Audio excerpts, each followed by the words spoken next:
Welcome to episode 29 of the Pitbox Podcast. As you can see, there's three of us today. I know you guys haven't seen Mary in a while. She's back on the scene finally. Hopefully she'll be back for some more episodes, but she's a busy woman. It is what it is. And then of course, we have one of you guys' favorite guest of the year so far, Jordan Wallace. Back for Uh, his season. you flatter me. You flatter me. I mean, Favorite guest. That's crazy. That's wild. listen, the street said what the street said. All right. It was two guests so far this year. Everybody really has been feeling. It All was right. All you right. and Jackie Dang. All right. Hey, Now, I'll take that. I'll take that. I've known Jackie for a long time too. I've known Jackie since he was probably like 13 years old. So that's kind of crazy. Like, like, yeah, and he's killing it. So I don't doubt his popularity. Me, on the other hand, I'm just a humble broke race car driver. So Relatable. yeah, right. For real, for real. So no, like it's good to be back, guys. It was a pleasure the first time, so it's awesome to be invited back. It's an honor, and I'm excited to chat with you guys again about all things motorsports. Oh yeah. So we'll hop right into it. If you guys don't know, Jordan actually was racing in DTM Trophy this year with FK Performance, a BMW team, racing the M4 GT4, the previous gen now, which we'll get into later. Of course, this was your first official foray into European racing. Correct. Now, Correct. of course, it was challenging. Definitely just like anybody else in racing, there were ups, there were downs. Oh yeah. Just talk to us about the journey. Like, talk to us a little bit about the preparation. I know we spoke about it last time with iZone, but you know what? How about this? Yeah. Maybe not. Let's skip past the preparation for the preseason and let's get into during the season. You had your first race, the first few races, and then you realize what? Well, first couple race weekends. Well, first race weekend was a big wake up call. Just in terms of pace of the drivers around me, and the mentality I was going to need to bring to the rest of the season was very different from what I was coming from with Porsche Sprint Challenge, which was, more gentleman driver-esque, more, not necessarily club racing, but just more kind of laid back and, slow moving. This was probably some of the most elite GT racing in the world. And the Germans especially take it extremely serious, and it's a very it's an all out battle, between all these teams. So it was just a big wake up call in terms of how much things were going to be moving variables throughout the season as well. So I kind of realized it was one of those moments where it went from, this is no longer, a hobby, a fun thing to do, or even just the fact that I'm feeling blessed to be here, to, it's time to wake up and start fighting before you get yourself hurt. Right. I think that was the big thing after weekend one that I had to learn and take going forward. But I would say the biggest difference between the European side and the American side going into it for me was just the scale of everything, and then the pace at which everything moved on a race day, and all of that was very go go go. And working with the teams, the cultural differences of, like, A, my personality, and B, my Americanness, both of which I think can be a benefit in some realms and can be a hindrance in others. So it was just trying to find a way through a lot of certain issues and situations to make sure that I was being understood or I was understanding a situation well. Not to mention, every track was brand new to me. I had never been to any of the tracks we raced on this year. The car was brand new to me as well. We worked really hard in the off season to try and get adapted to the car. But I think I did something on purpose, which being older, I jumped into the deep end is what you could say.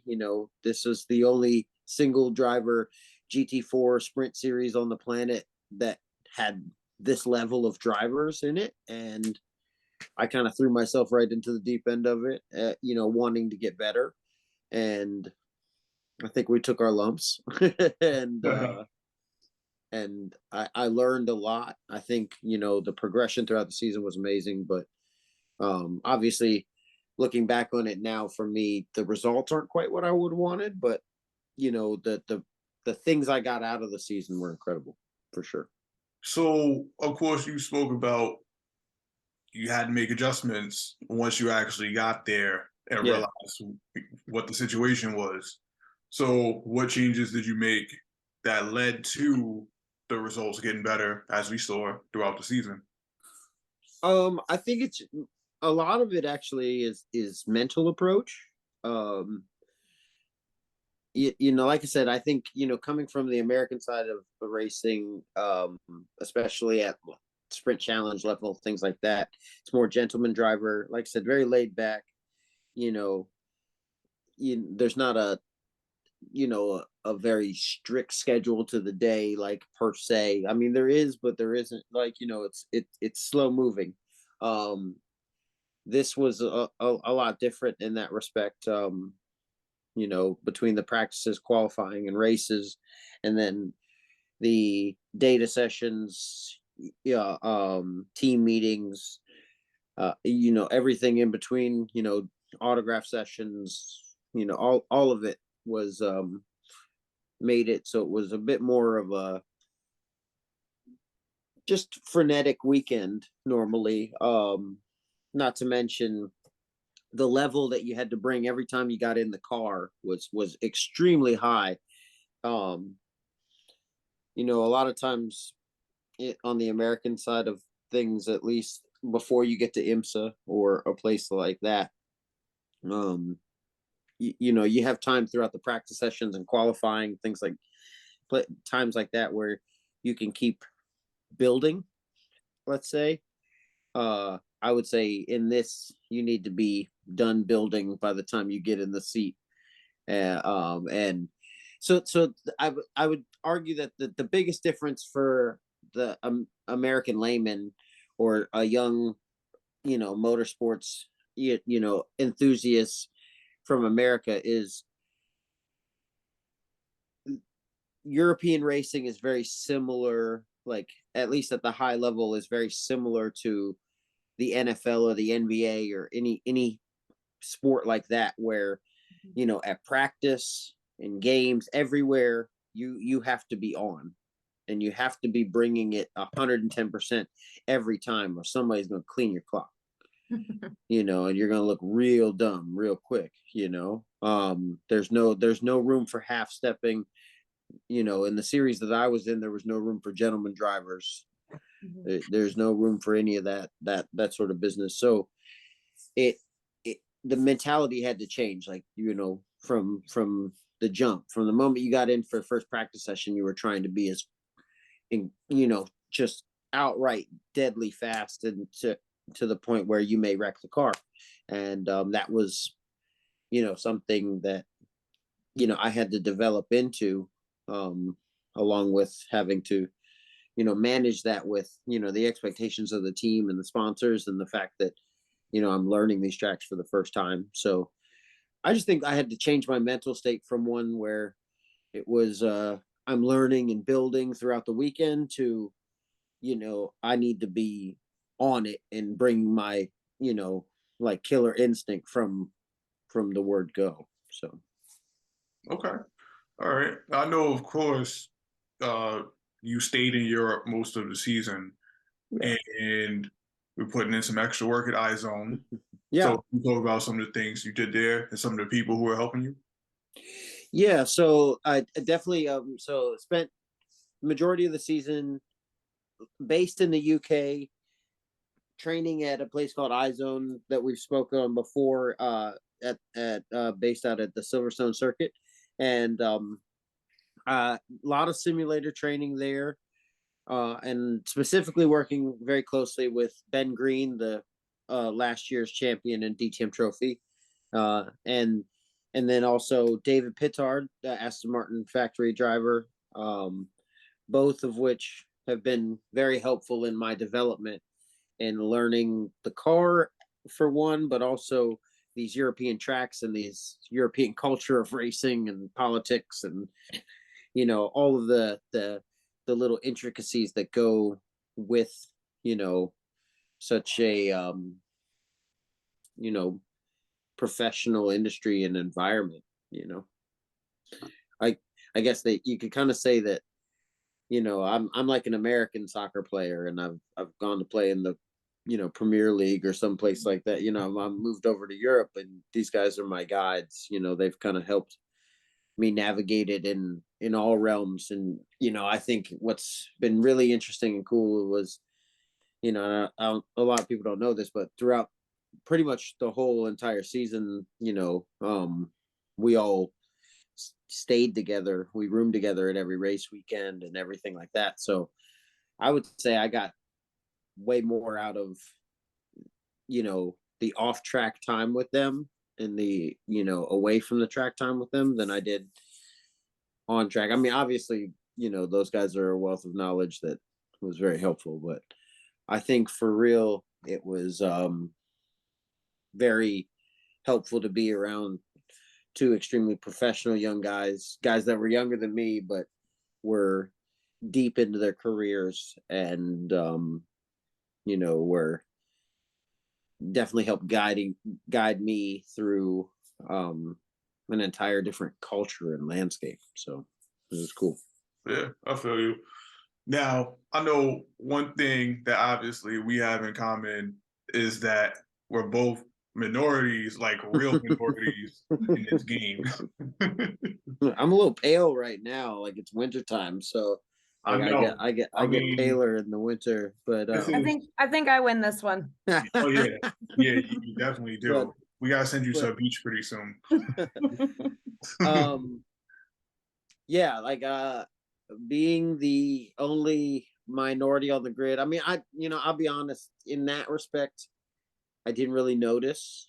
Um Partially because I joke that Europe is America in the '90s, when everybody was like, "Oh no, like we don't see color, like it's not a thing." Like there's definitely like large undertones of systemic racism going on all around, right? Like I had to show my pass a lot more than my counterparts did to get into the same places. Let's say that. But outside of that, like there was no big deal made of it, of me being there, whether I was there or not.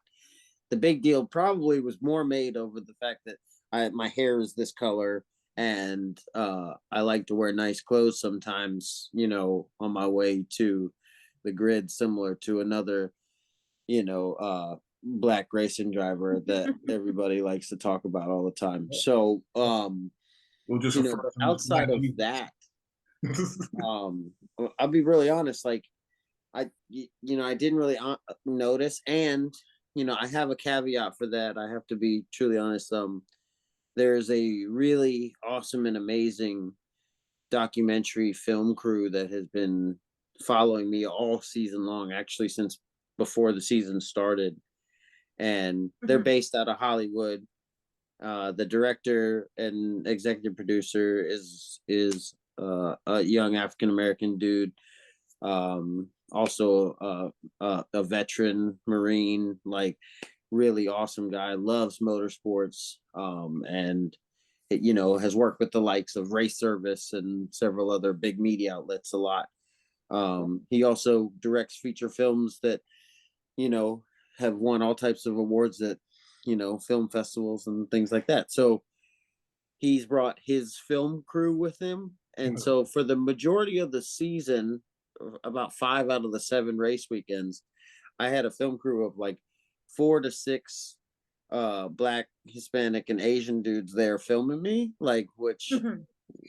also was, I mean, literally I became like throughout the grid, like I was known as the dude with the film crew from LA, like, like, and it was it was also really cool too, because I didn't realize this until like the 3rd race weekend, but one of them came up to me and told me, he was like, "Yo, bro, like I'm from New Orleans. I've been working in LA for like 4 years, doing lighting and all this other stuff. And like before this project, I didn't have a passport.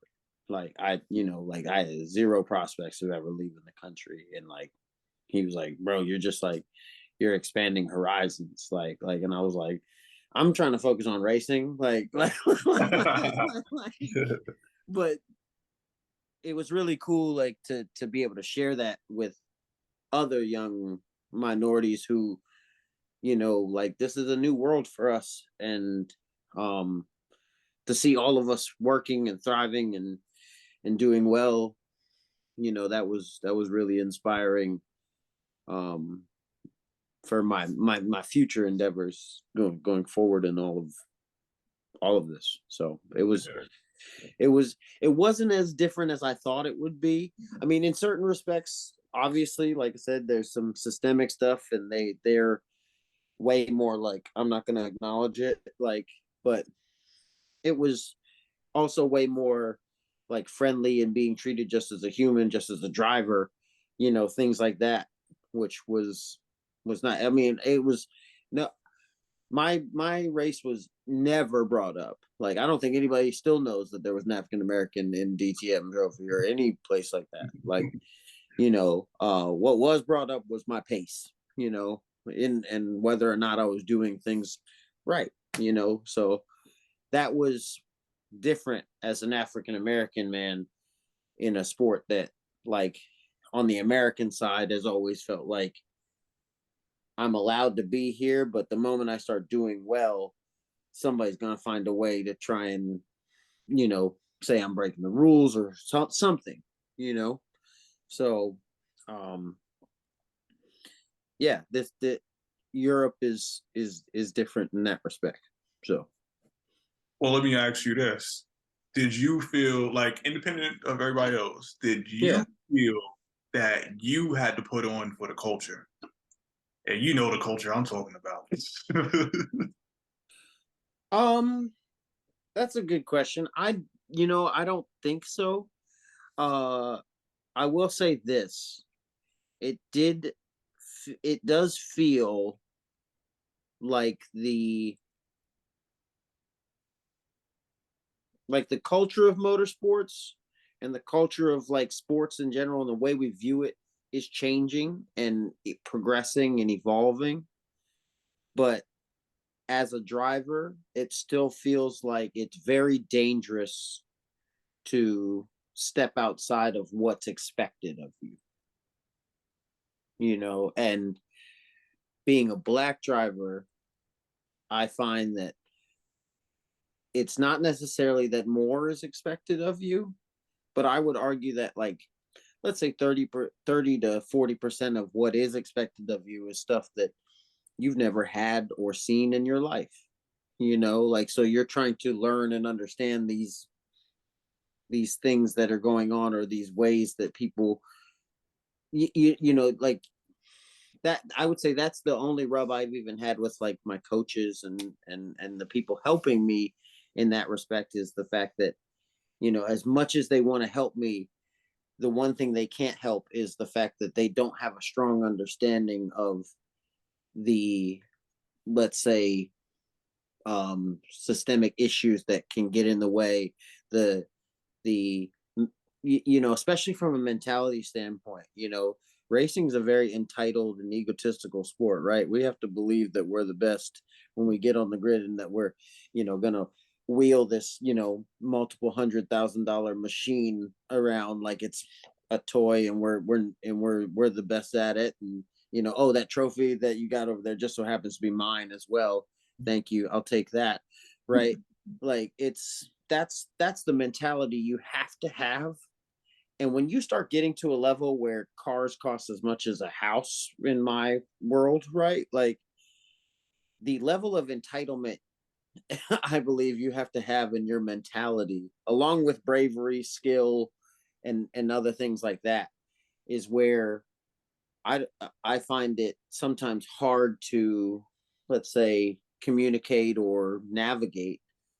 Where my you know younger, you know white and European counterparts don't really have that issue. It's almost like they're born with it in a sense, um, or raised with it. So their mentality towards certain aspects of how you go about this is different, right? Like, um, and I think that was the biggest difference I saw, um, to be truly honest. But people treating me different, nah. If anything, like I said, it's like the '90s, and like, yeah, you're a novelty, but like at the same time, like it's an exciting one for them. It's not a we don't want you here. So I think the hope is from their perspective that the sport's expanding to a good place in that sense.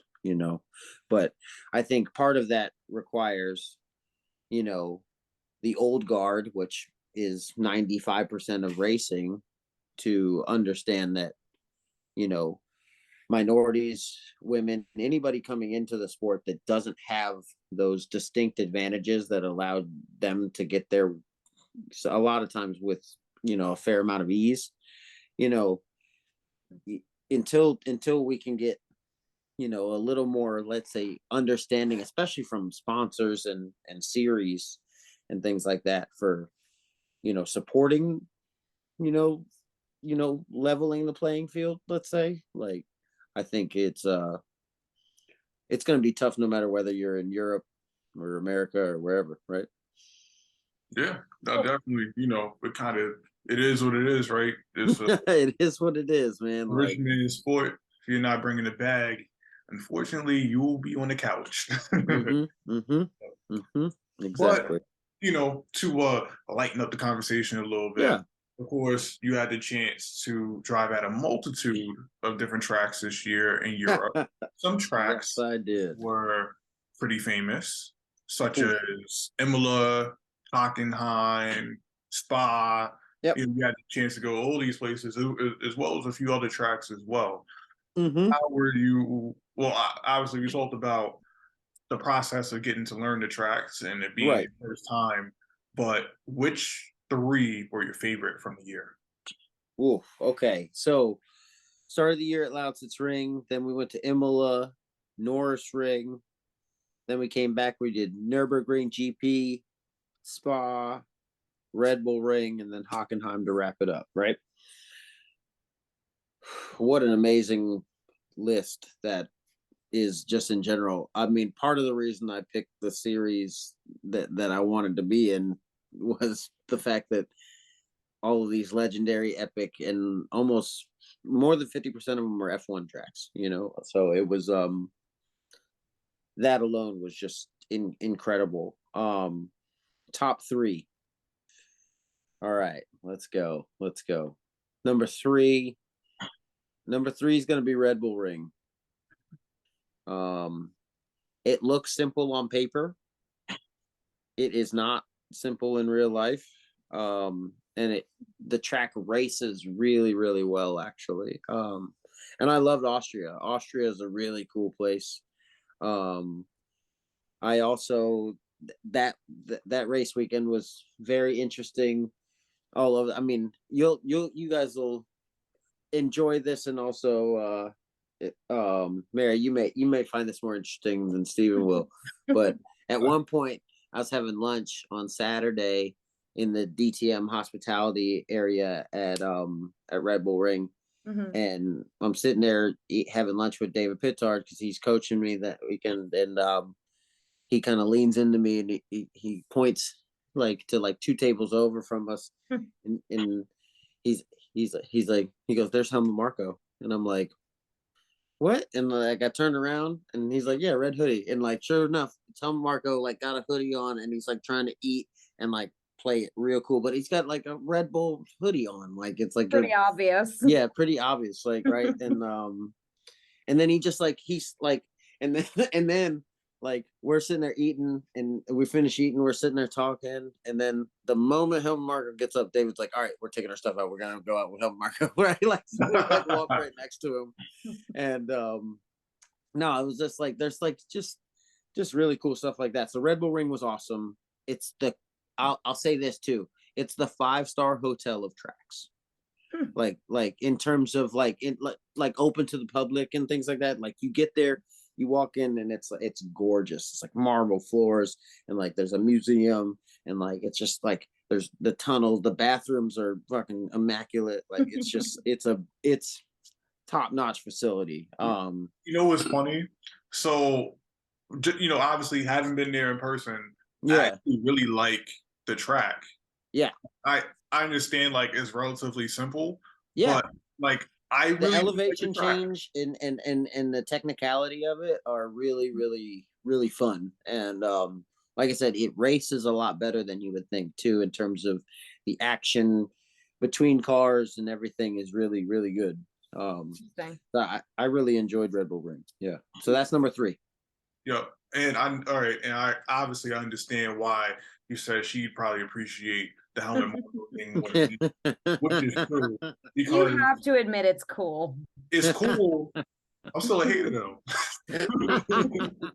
It is cool. Like I respect his contribution to the game, Yeah. but sorry, it's on my resume. I feel you. I'm not a fan either per se. Yeah. I don't Like make no I'm sense. I'm not a fan. Like I'm not a fan of like the Red Bull F1 team. Let's be clear. Red Bull, as of recently, because of their affiliation with DTM, I've become addicted to. Not of my own want, but it just happened. Like there's certain flavors that's just so good. Um, so no, Red Bull Ring was number 3 for sure. All right. What's number Number 2? 2, Imola. Just special. Just like and Imola, the track itself, challenging, fast, like technical, race as well.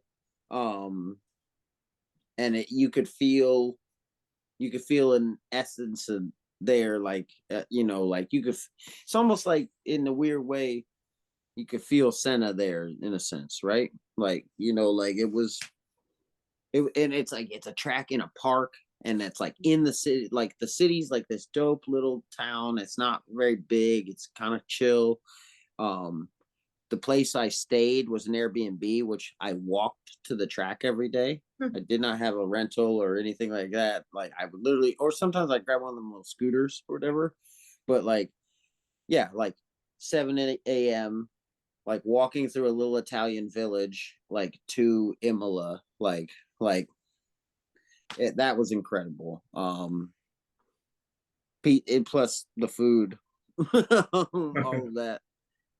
It was hot as shit. I'll say that. It was definitely a warm race weekend, but Imola was really fun, and that was my second race weekend, and it was the first time I had actually started to really find pace and fight for positions and things like that. So that was good, and I would have to say number 1, Spa. Spa is special. It's massive for one thing. We walked it, and like my electric scooter died by the top of Eau Rouge. You just started. Yeah, bro, like it was like no shot. Like but yeah, it's just, I mean, I got to race Spa too in a way that was pretty incredible, in the sense that like the first day it was wet, Saturday it was like wet on half of the track and dry on the other half. Like like there was just so many different aspects. Not to mention like I had a really good race where I went from like 17th to 10th, I think, or something like that. I made a last lap pass for points, which was nice. Yeah, like Spa's incredible. I mean, put it this way, like, yes, unless you're in some sort of awesome aero car, you are lifting for Eau Rouge. I don't care what anybody says. Or unless you have a crazy slow car, but like in the GT4s and GT3s, you're lifting, right? Like, so like you basically flatten fifth, turn into the left, over the left side curbing at the bottom of the hill, and then you lift, turn back to the right. And as you do that, you basically, what people can't, it's hard to describe, is the compression. Like you literally, like it's almost like, it feels like it's like multiple G's, but like it just pushes you down in the seat and you can't, like, and then as you come up the hill, all of a sudden it unloads and then you like are almost floating, and like that's incredible. Yeah, like, I mean, just everything about Spa, like the area is amazing. The little town of Spa is awesome. Found this little steakhouse in the town of Spa called Domino Steakhouse. If you're ever in Spa, go there. They serve all the steaks on hot rocks, and they're delicious and tender and amazing. And the owner, Sam, is a boss. He's cool as hell. He like came out in like an off-white hoodie and was like, "Yo, you guys are American?" He was like, "I go to America for NBA games." I'm like, "What the what?" Like, this dude's nuts. But like, yeah, like really, really awesome facility. And like, once again, just like Imola, you can feel an essence to it. There's some, like, I feel like I learned so much as a driver from these tracks, honestly, too. The one thing I will say is the tracks with character in Europe are still actually very smooth and not trying to kill you. It feels like the tracks with character in America are trying to kill you. They're just like they're all over the place. So you get, What, it's like a different Laguna? style. Huh? Like Laguna?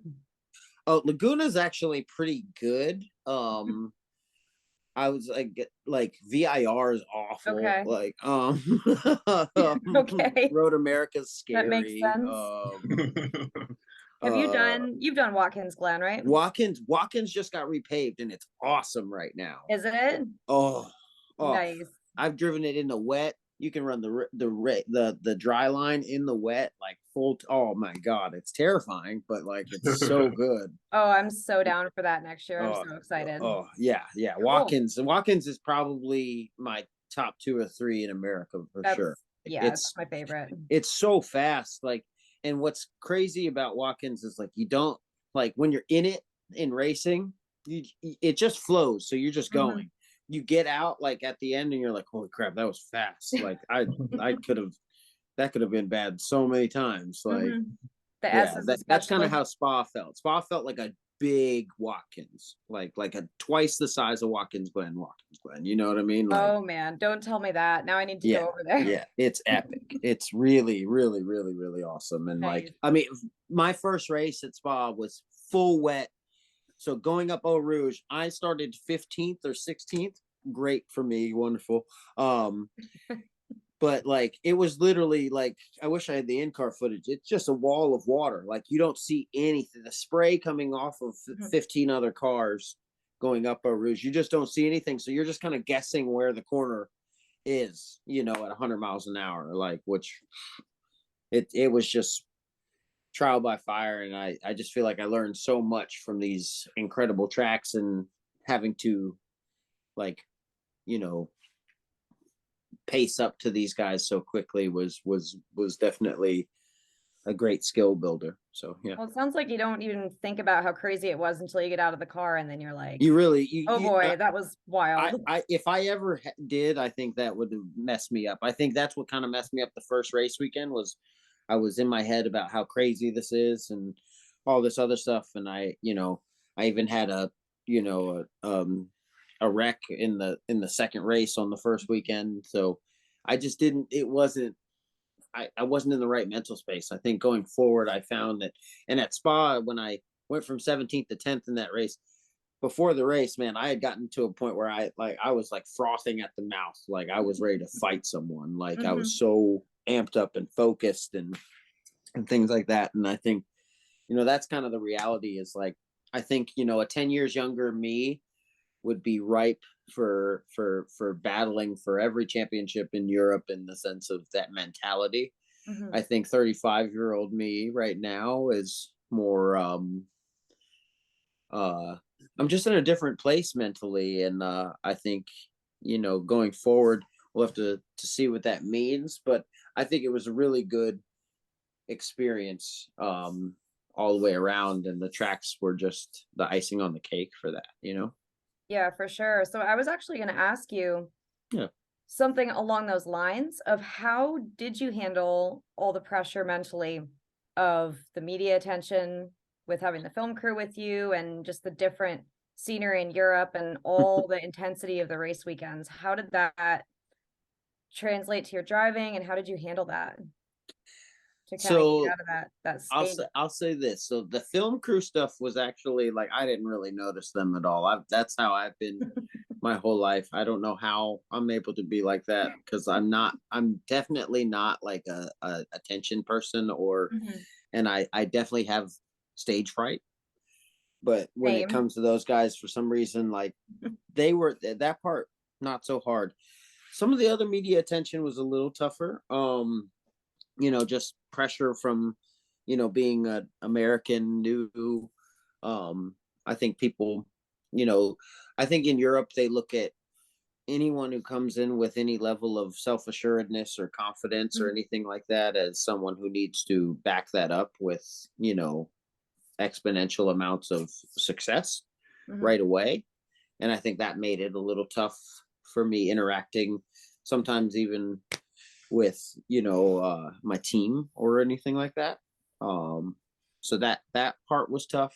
I think the other tough part for me mentally this past season was like I said, the run of the day and how certain things went. Like qualifying, I was just abysmal at all season. I think probably a mixture of not knowing the Hankook tire very well and not trusting it. And I think also just coming from the American side of things, where qualifying is treated very much like another practice session a lot of the time. Obviously we care about qualifying and it's part of what we do, but on the European side, qualifying, very similar to Formula One, is at almost everything. And I spent all season learning that the hard way. Like I said, I have probably, I think I can probably say it was at least 5 or 6 races where, I started next to last or dead last and would run it up to a points paying position. Right. But, imagine if we could start in a points paying position spot, where we could end up. It was that sort of season for me. And I think mentally that was very hard. Because I normally wouldn't feel very, let's say, negative or in my own head about a bad qualifying session. That start dead last, still gonna run it up the front. That's how I feel. Ego. Like and also like if you believe you're a good driver, that's what you believe in yourself. Like and you always want to focus on the positives, obviously, and take exactly. You want to yourself in a good mental space. Exactly. But I think the culture of things in Europe is, and I think, I'm not trying to, it's all only what I've seen, but I think the culture of things over there is a little more, things have a order and a place. And if you've been defeated in qualifying, then you've been defeated, is kind of the mentality, and that was hard for me because it felt like I would come back and after qualifying, and I knew I didn't have a good qualifying or something like that, but then to feel that I had let my team down, but B, that they were like kind of reciprocating that, yes, we've been let down. We feel like, Right. oh well, there it goes, like that was a different thing for me. The American people, teams and people I've worked with, yeah, like I said, it just doesn't really matter where you qualify. It's great if you qualify up front, but if you don't, the mentality is still, yeah, take away the positives and Right. run it up to the front. That's where you're Right. supposed to be. Go Keep get momentum it. going. Yeah. So that was probably the hardest thing mentally all season long. Was I felt like I would get a little bit going, learning these tracks, on Friday, go into Saturday, have an qualifying, know that I was going to be able to run it up further towards the front, like no matter where I qualified. But after that qualifying, it kind of felt like it would take the air out of the team with me and things like that. And then it would be tough to recover from there going forward. Right. And then even if I would have a good race, we'd go into Sunday, qualify again, and be the same thing over again. Which I take a lot of, all the blame for. That was, a personal development thing that I'm still working on. And, but these are all things that I think, given the high pressure situation, they became more apparent quicker, Right. Right. And, it sounds like you still took a lot out of it. Oh God. Yeah. Like I believe that I'm twice the driver I was at the beginning of the season in a skill perspective. And I think it's just tough because, sometimes you've got to, have a rough season, have a tough time of it for a while to learn some of the lessons and gain some of the experience you need to gain too. I think, I think, for sure. I did this on purpose, and I took a gamble, whether it's going to work out or not, and whether it's going to keep, like my sponsors and people like that happy.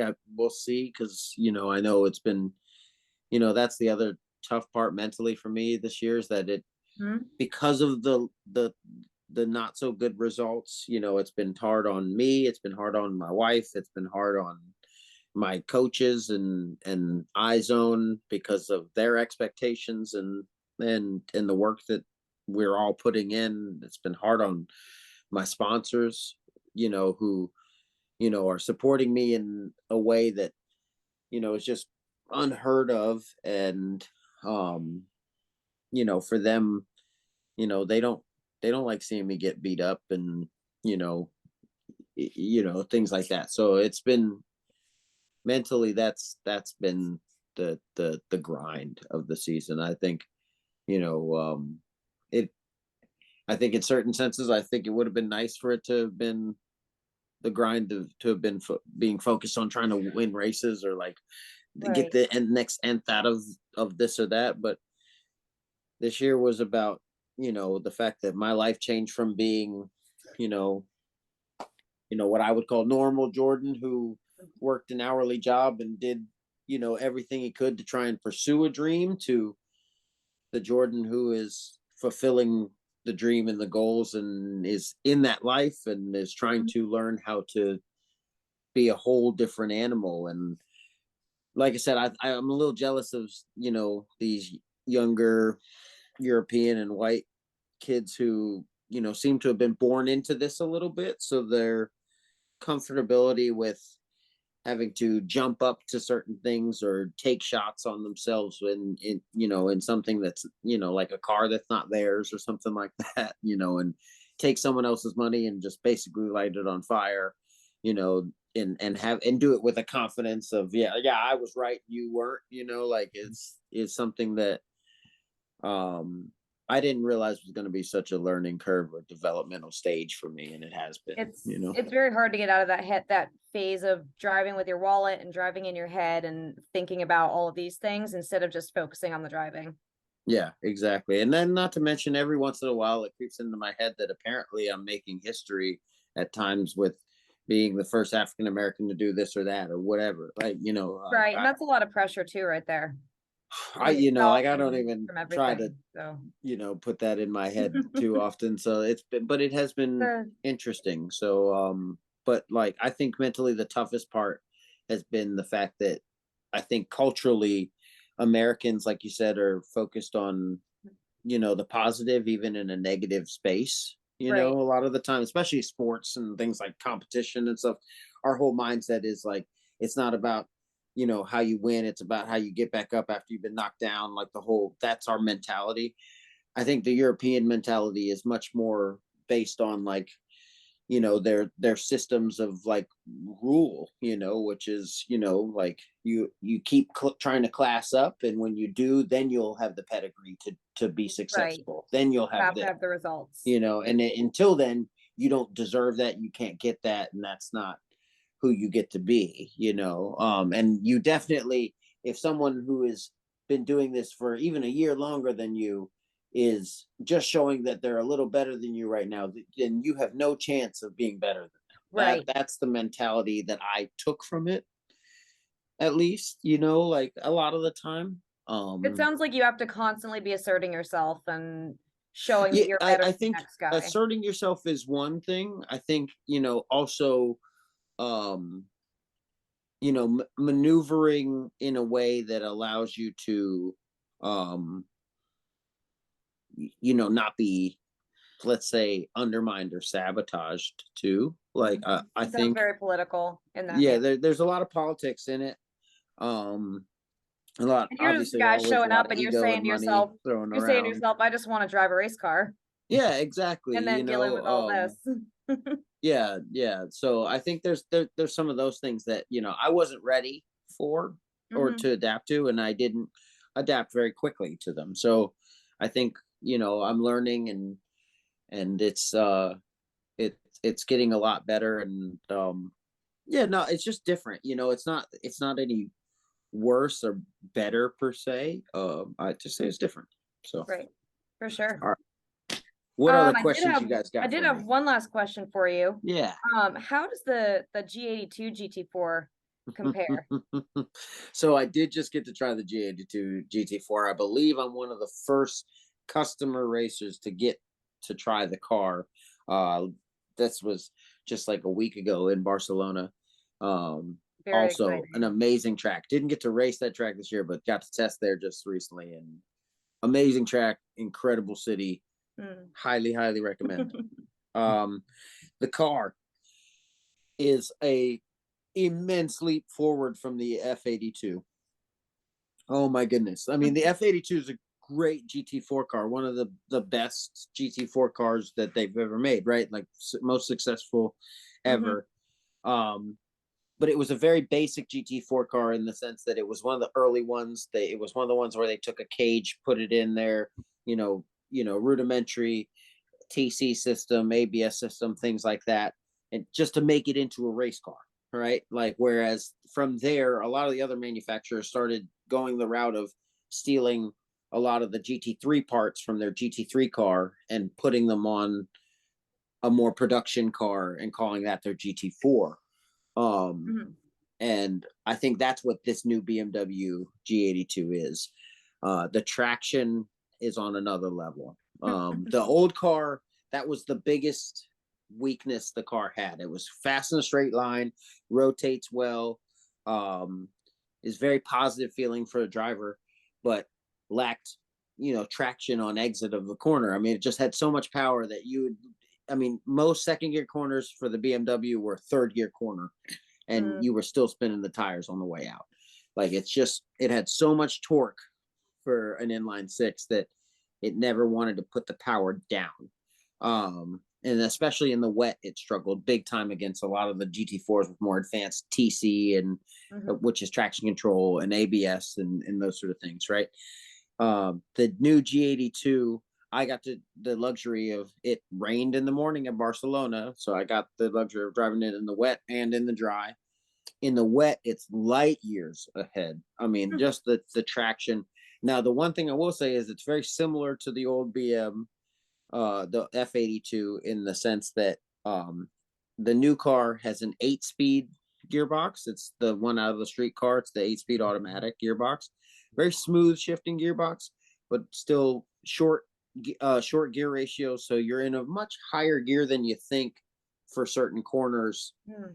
than normal, I guess, if you're used to driving a lot of different race cars and stuff. Normally, there's a lot of second and third gear corners. In the BMW, it's a lot of third, fourth, and sometimes even fifth for these corners because of the way the gearbox is ratioed. The TC settings are incredible now. Like, I mean, it's got 10 or 11 different settings for that. Wow. Cool. It's just a lot more positive feeling car. We had it on a lower power setting, but it still was pretty quick in a straight line. Yeah, just a big step forward. I think it's going to be a pretty lethal GT4 car going into the future. Still one of the bigger. How does it compare weight wise to the F82? So I believe that it's supposedly it's heavier than the old car by a few pounds. Okay. But in driving it, it feels like it's like 300 pounds lighter. Okay, so it corners a lot better. Yeah, it's a lot more positive on the front end, but like in terms of like it's a lot easier to rotate. Like, you know, and that I think it's just going to make it a lot easier to race for someone to just jump in and race it. That was always the gripe or the thought is that the BM it takes some time and some development to get there in that car, whereas something like the Mercedes you can jump right into, and because the traction control is so advanced and the ABS is so advanced, you can almost like throw anybody in there and they can plant their foot and go, and it works pretty well. Awesome. How do the cars compare under braking? Actually, what's funny is the old BMW, I believe, and this is just I'm stealing my thoughts from Ben Green. But I agree with him 100%. The old car had a little too much brake. It was the brakes off the GT3 car, and it was great for the first 80% of the brake zone normally, but the last 20% it was almost too much brake, and the car would really overslow, and then you would struggle to get the right type of rotation. You had to be really finesse with it, right? The new car, it looks like what they've done is they've shrunk down the rear calipers, especially just a little bit, like just a slightly smaller rear caliper and everything.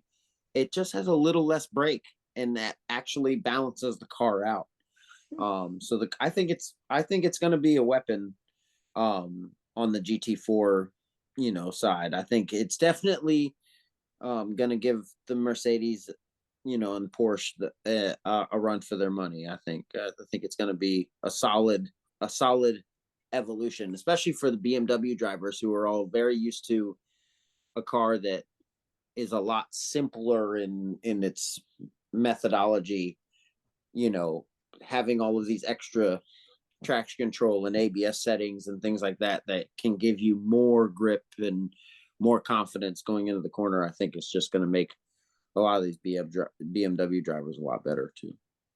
Okay. All right. I mean, I'm definitely looking forward to seeing them out on track next year. Oh, I am too. Well, the one I got to drive was all black, matte black, so it looked like a Batmobile too. So it looked pretty awesome in that sense. So, I think it's an exciting new GT4 car, and I think it's gonna definitely be competitive right out of the gate for sure. It's gonna be interesting to see what happens with the BOP. Yeah, definitely. I mean, that's always what it's about, as far as, right? you know. Yeah. So I know, of course, next year, or at least as of right now, you don't have your plans locked in per se, because unfortunately, DTM Trophy just got the axe. For those who don't know, DTM was sold to it's ADAC, right? Correct. 80AC Masters, another German series. And well, yeah, ADAC is they're backed by the German government. They're basically like Germany's SCCA. Okay. So they're the sanctioning body for everything, and DTM was like privately owned, kind of like NASCAR, right? Like, and the Germans, like, they felt like because they were both GT3 series, they were competing too much, and so the answer was for ADAC to buy out DTM, which meant that what you would think is that DTM would come over with all of their tiers with them, DTM Trophy, DTM Classic, like all of those. But instead, what had happened was they just wanted the DTM name because it's been around since the 70s. It's wildly popular around the world. And they basically said they're keeping DTM as a series. They're renaming GT Masters DTM Endurance. So there'll be GT3s, 2 drivers, hour-long races, that sort of deal. And then there'll be ADAC GT4, which is another 2-driver hour-long, race series.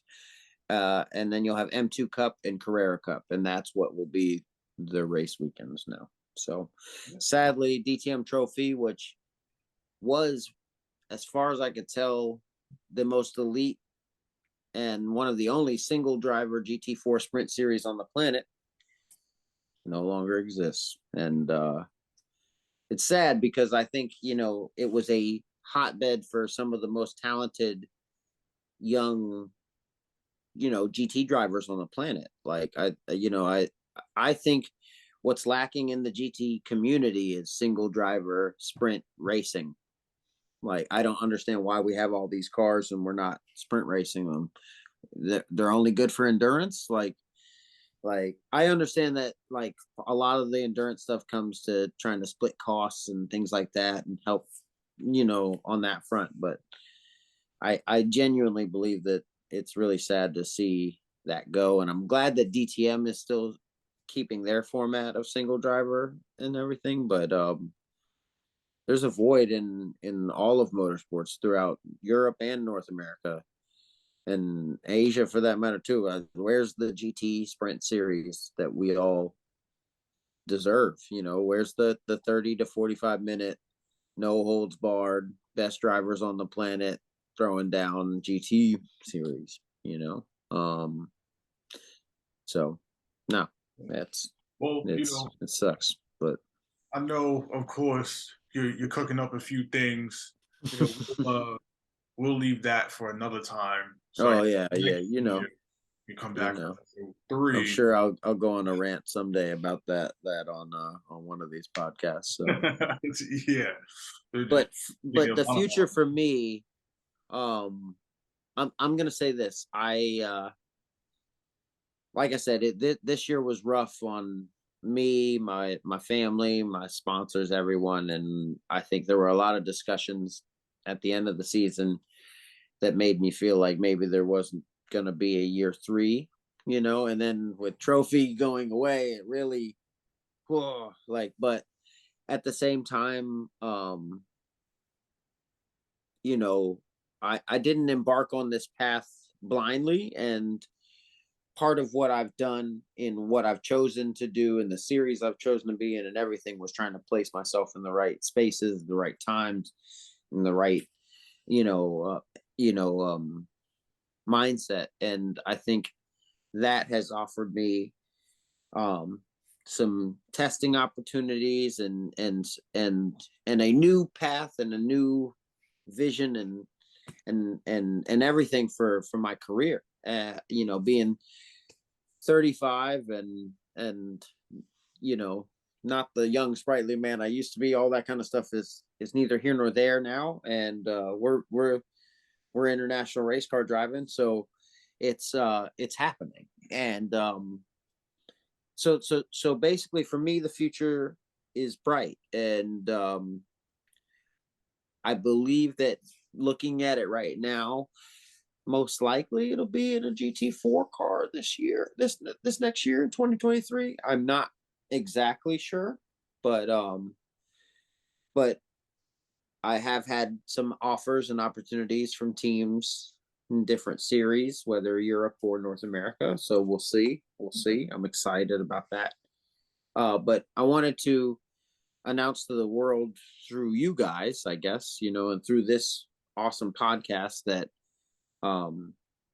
my main goal going forward, after receiving a rating from the FIA of bronze, I'm a bronze rated driver, as sad or bad as that may sound, it actually is a beneficial thing to me in my career, and it actually fits, who I am as someone who didn't get my opportunity until much later in life.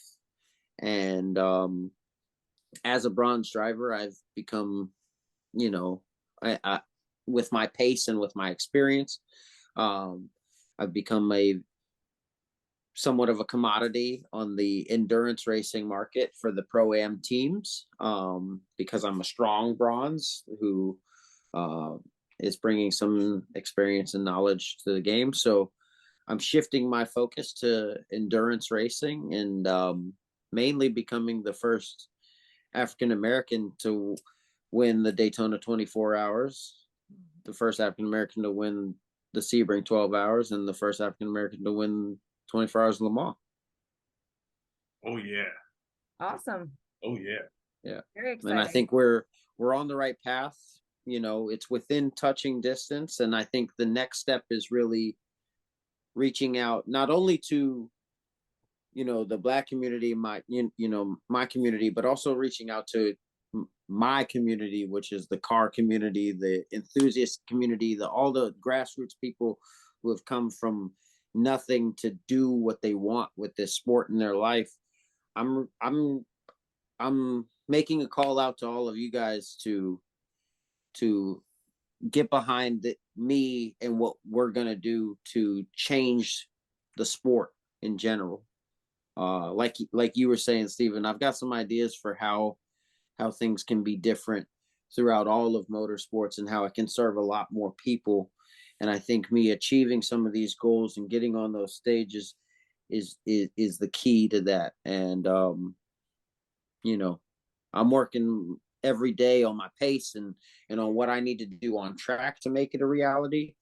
I think now it's about putting it out there and letting it be known so that people can get behind what I'm trying to accomplish, which is to make history. Like, as far as I can tell, and through my research, I can't even find an African American that's participated in any of these big races, like the 24 hours of Daytona, 12 hours of Sebring, 24 hours of Le Mans.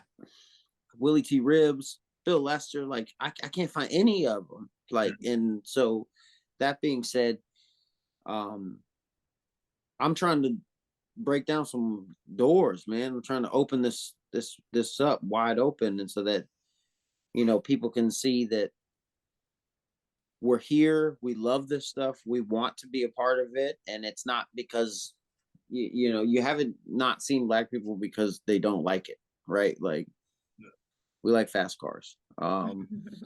It's one of those things. So I am extremely determined. I'm working extremely hard. I'm training. I do 4 sessions a week remotely with the iZone coaches. I'm in the gym 5 days a week. And I'm on the phone constantly with teams, about everything from GT4 rides to LMP3 rides to try and secure, whatever I can to prepare myself to win these legendary races. Stephen knows I've been talking to him recently about trying to race 24 hours of Dubai. I have I've actually had 3 seats offered to me, all around the same price, for in terms of what sponsorship I need to bring. And I just have been so caught up in the season and living in Europe and then coming back over here and everything that I just haven't put the diligence into to bring in the right sponsorship and support. And I think that's going to be a big thing that I need to do in the next 2 months, which is reach out and connect with my community to let everybody know what I'm doing, and how they can help, and B, how they can get involved, because I want to bring more people into the sport. Well, there we have it.